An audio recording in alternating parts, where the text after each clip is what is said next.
लोकसभा चुनाव को लेकर सबसे चर्चित कही जाने वाली पीलीभीत बहड़ी लोकसभा सीट पर जहां से वरुण मेनका गांधी का गढ़ कहा जाता था, अब तक अटकलें थी कि वरुण गांधी यहां से निर्दलीय नामांकन पत्र खरीद कर निर्दलीय चुनाव मैदान में उतर सकते हैं। लेकिन अब वरुण गांधी की तरफ से तस्वीर साफ कर दी गई है कि अब वो वरुण गांधी यहां से चुनाव नहीं लड़ेंगे। ऐसे में निकाय चुनाव में समाजवादी पार्टी छोड़कर भाजपा का दामन थामने वाले पूर्व राज्य मंत्री हेमराज वर्मा ने भी यहां से अपनी दावेदारी पेश की थी और उन्हें टिकट ना मिलने की वजह से वो अपने समर्थकों के साथ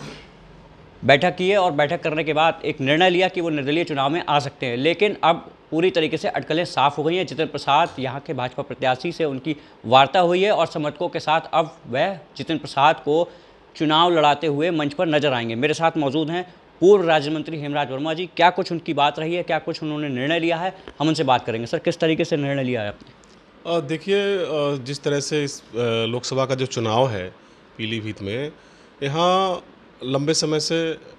गांधी परिवार का कब्जा रहा है और वो यहाँ से सांसद भी रहे हैं और भारत सरकार में कैबिनेट मिनिस्टर भी रही हैं मेनका गांधी जी, कई बार सांसद रही, उनके बेटे वरुण गांधी जी रहे। तो कहीं न कहीं लोगों को ये लगता था, पीलीभीत की जनता को ये महसूस होता था कि पीलीभीत का जो विकास है वो उस तरह से तेज़ रफ्तार नहीं पकड़ पाया। जहाँ डबल इंजन की सरकार देश में हो और आपका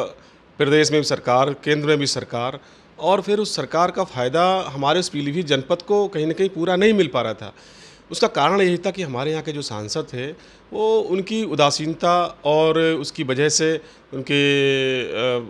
जो उनकी कार्यशैली थी, कहीं न कहीं ज़िले को उनके सरकार का फ़ायदा पूरा नहीं मिल पा रहा था। तो लोगों में ये उम्मीद थी कि हमारे ज़िले का सांसद हो, स्थानीय सांसद हो, तो स्थानीय सांसद से हम लोग दिल की बात कह पाएँ और हमारे क्षेत्र के लिए सोचे, काम करे।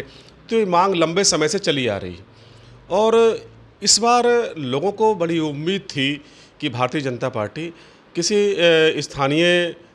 व्यक्ति को यहाँ पर चुनाव लड़ाएगी, स्थानीय सांसद प्रत्याशी देगी और उसमें कहीं न कहीं सबको ये उम्मीद थी कि हेमराज वर्मा स्थानीय सांसद के प्रत्याशी हो सकते हैं। खैर, पार्टी हाईकमान का जो निर्णय रहा और पार्टी ने जो निर्णय लिया अपने सोच समझ के लिया होगा और लोगों को जो उम्मीद थी, तो लोगों में आक्रोश था, लोगों में काफ़ी आक्रोश था और लोग, क्योंकि जब उम्मीद होती है तो कहीं न कहीं लोगों को दुख होता है और जो उसमें बहुत सारे मेरे समर्थक थे, पूरे ज़िले को कहीं न कहीं इस बात का धक्का लगा कि हमारा स्थानीय सांसद होना चाहिए। जैसा कि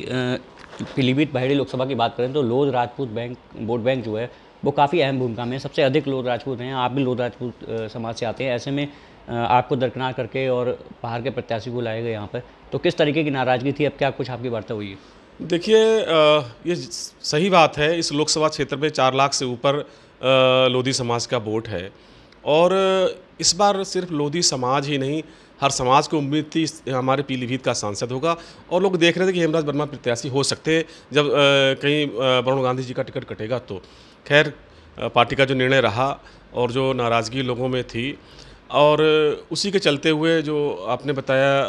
लोगों ने जो पर्चा खरीद लिया था वो कहीं न कहीं इसी नाराज़गी की वजह से खरीदा था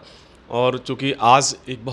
कई हज़ार लोग इकट्ठे हुए, एक पंचायत हुई, पूरे लोधी समाज के और अन्य समाज के सब लोग आज इकट्ठे हुए, पूरे जनपद के काफ़ी लोग थे, कोने कोने से आए हुए लोग थे मेरे आवास पे और सबसे चर्चा हुई। चर्चा के बाद ये सामूहिक निर्णय लिया गया कि चलिए अब हम लोग कहीं न कहीं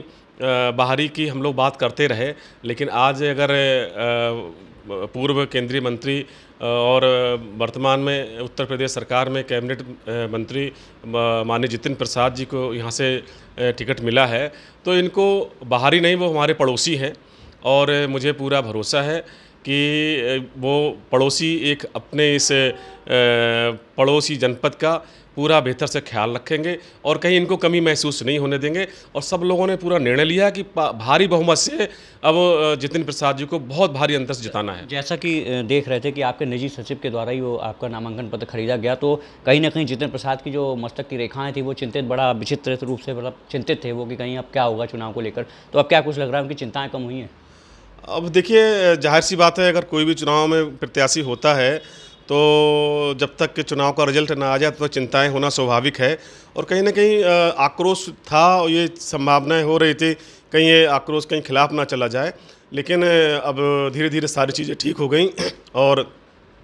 एक सामूहिक निर्णय हो गया पूरी पंचायत बुला के, और अब जहाँ जहाँ अगर कहीं कोई दिक्कत है उसको दूर किया जाएगा। फिलहाल अब मुझे ऐसा लगता नहीं कहीं पर कोई दिक्कत हो। सब लोग पूरी, मेरा टिकट होता तो जितनी ताकत से मुझे चुनाव लड़ाते, और आज अगर जितिन जी का टिकट हुआ है तो उससे और ज़्यादा ताकत से सब लोग चुनाव लड़ाएंगे, और इस बार भारतीय जनता पार्टी एक ऐतिहासिक जीत यहाँ पर जीतेगी, और माननीय मोदी जी के हाथों को और माननीय योगी जी के हाथों को मजबूती मिलेगी। देखिए, जिस तरीके से यहाँ पर देखने को मिल रहा था कि भारतीय जनता पार्टी के यहाँ से जितिन प्रसाद पीडब्ल्यूडी मिनिस्टर हैं सरकार में, उनको यहाँ से प्रत्याशी बनाया था, तो कहीं ना कहीं जो उनकी राहें थी अब आसान होती चली जा रही हैं, और ऐसे में अब उनकी टक्कर सीधे समाजवादी पार्टी और बसपा से होगी। अब देखने वाली बात होगी कि 19 अप्रैल को मतदान होना है और यहाँ से जनता किसके सर ताजपोशी करने वाली है। कैमरा से होगी प्रिंस के साथ विक्रांत शर्मा, ABP न्यूज़, पीलीभीत।